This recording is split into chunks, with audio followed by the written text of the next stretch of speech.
صرف اور صرف عمران خان پر تنقید کر سکتے ہیں۔ اب بات کر لیتے ہیں اپوزیشن جماعتوں کی کہ اپوزیشن جماعتوں کا اعتراض کیا ہے ماضی میں۔ عمران خان نے یہ بات کی کہ عدلیہ اور فوج کے اوپر تو وہ بھی تنقید کرتے رہے، معاملہ ہے سارا جناب ٹو دی پوائنٹ ریفرنس سے بات کرنے کا اور نیک نیتی کا۔ عمران خان نے ماضی میں فوج اور عدلیہ کے حوالے سے کیا بات کی، آج بھی ان کا یہی موقف ہے، وہ یہی کہتے رہے کہ فوج اور عدلیہ کو جو ہے وہ سیاست کے اندر انوالو نہیں ہونا چاہیے، فوج کو اپنے پروفیشنلزم کے ساتھ کام کرنا چاہیے، سرحدوں کی حفاظت کرنی چاہیے۔ سول سپریمیسی کے عمران خان انڈیا کے ٹی وی چینلز میں مختلف اینکرز کے سامنے بیٹھ کر بھی وہ سول سپریمیسی کے حوالے سے بات کرتے رہے۔ حالیہ دنوں میں پاکستان جب جو ہے وہ اپوزیشن جماعتیں لانگ مارچ یا دھرنا کرنا چاہتی تھی، اس وقت بھی انہوں نے پاکستان کے ٹی وی چینلز کے اوپر بیٹھ کر سول سپریمیسی کی بات کی، اور انہوں نے کہا کہ یہ کیسے ہو سکتا ہے کہ میرا ڈی جی ایس آئی یا میرا آرمی چیف مجھ سے استعفیٰ مانگ لے، وہ مجھ سے کیسے استعفیٰ مانگ سکتا ہے، میں اس کو بدل دوں گا، چینج کر دوں گا، گھر بھیج دوں گا۔ اس قسم کی باتیں کیا آپ ماضی کے حکمرانوں سے ایکسپیکٹ کر سکتے ہیں؟ اور عمران خان اگر اس طرح کی باتیں کرتے ہیں تو فوج یا اسٹیبلشمنٹ کیوں ناراض نہیں ہوتی؟ کیونکہ عمران خان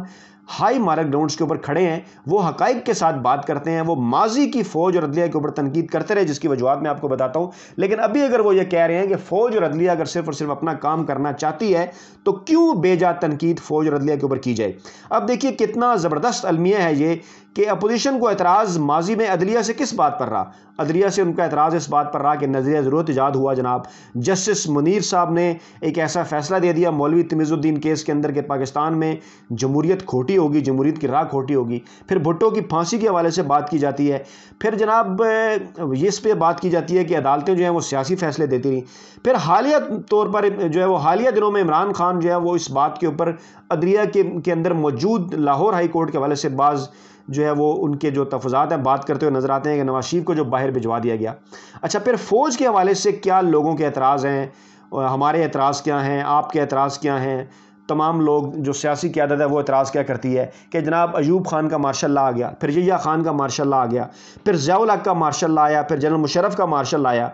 اور پھر اب بھی بعض لوگ یہ بھی اعتراض کرتے ہیں کہ فوجی اسٹیبلشمنٹ کی اشیر بعد ہی سے نواز شریف کو ملک سے باہر جو ہے وہ بھجوا دیا گیا۔ تو یہ ایک قسم کا منافقت کا پردہ چاک کرتی ہیں یہ ساری باتیں کہ اگر اپوزیشن کو اس بات پر اعتراض ہے کہ عدلیہ سیاسی فیصلے نہ کرے، نظریہ ضرورت ایجاد نہ کرے اور منتخب حکومتوں کو کام نہ کرنے دے، تو آج کی عدلیہ یہی تو کر رہی ہے۔ نہ وہ منتخب حکومت کے معاملات کے اندر مداخلت کر رہی ہے چیف جسٹس آف پاکستان، نہ وہ سیاسی کوئی کسی قسم کے کیسز لے رہے ہیں، نہ وہ سیاسی معاملات میں مداخلت کر رہے ہیں۔ تو آپ کا اعتراض تو یہی ہے کہ عدلیہ کو ایسے کام نہیں کرنے چاہیے۔ تو پھر آپ کیوں اس سے یہ دوبارہ سے خواہش لگائے بیٹھے ہیں، امید لگائے بیٹھے ہیں کہ جیسے یوسف زئی گیلانی کو یا جیسے نواز شریف کا جو فیصلہ سپریم کورٹ سے آیا اس طریقے سے جو ہے وہ اگر آپ کو اس کے اوپر اعتراض ہے، اس کے اوپر ڈیبیٹ ہو سکتی ہے۔ ہمارا کم از کم نواز شریف والے معاملے کے اوپر اعتراض نہیں ہے، لیکن اگر آپ اس کے اوپر اعتراض کرتے ہیں تو آج پھر آپ یہ کیوں چاہتے ہیں کہ عمران خان کو آج کی عدلیہ باہر بھیج دے؟ آپ کیوں جسٹس فائز عیسیٰ سے اس قسم کی امید لگائے بیٹھے ہیں کہ جب وہ چیف جسٹس بنیں گے، اور جب اگر چیف جسٹس نہیں بھی بنیں گے تو کسی طریقے سے یہ سو موٹو انہوں نے کیوں لیا تھا؟ اس لیے لیا تھا ذرا چیک کرنے کے لیے ماحول کہ کیا وہ پرائم منسٹر کے حوالے سے بھی کچھ سو موٹو لے سکتے ہیں یا نہیں، لیکن انہیں جو ہے وہ قابل احترام اور معزز ججز کے 5 رکنی بینچ نے موقع کے اوپر ہی بتا دیا کہ آئین اور قانون کیا ہے۔ اچھا، فوج کے حوالے سے دیکھیے آپ کا اعتراض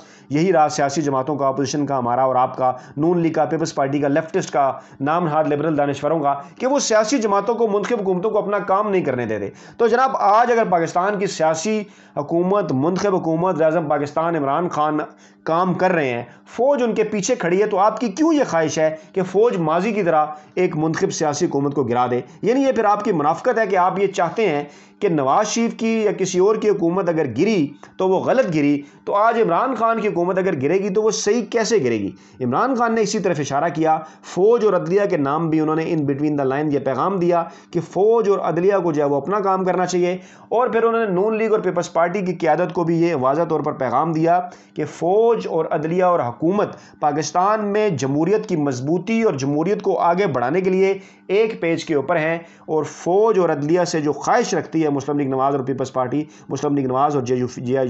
یو آئی فیق خاص طور پر، وہ کسی طریقے سے کہ عمران خان کی حکومت کو گھر بھیجیں، یہ ان کی خواہش ہرگز پوری نہیں ہوگی۔ اور انہوں نے اس طرف اشارہ بھی کیا کہ فوج اور عدلیہ پر بے جا تنقید صرف اور صرف اس لیے کی جاتی ہے، ماضی میں وہ بھی تنقید کرتے رہے، اس بات میں تو کوئی دو رائے نہیں، وہ یہ کہتے ہیں کہ فوج اور انڈیا سے غلطیاں ہوئیں، لیکن جو غلطیاں ماضی میں ہوئیں آج کی اپوزیشن یہ کیوں چاہتی ہے کہ وہ غلطیاں دوبارہ ہوں؟ وہ اس لیے چاہتی ہے عمران خان کے بکس کے اندر تاکہ عمران خان کو گھر بھیجا جائے، اور اس لیے آج کی جو اپوزیشن ہے وہ فوج کے اوپر بھی تنقید کرتی ہے اور عدلیہ کے اوپر بھی تنقید کرتی ہے۔ اپنا بہت خیال رکھیے گا، دعاؤں میں یاد رکھیے گا۔ نئی ویڈیو کے ساتھ جلد آپ کی خدمت میں حاضر ہوں گے۔ اللہ نگہبان۔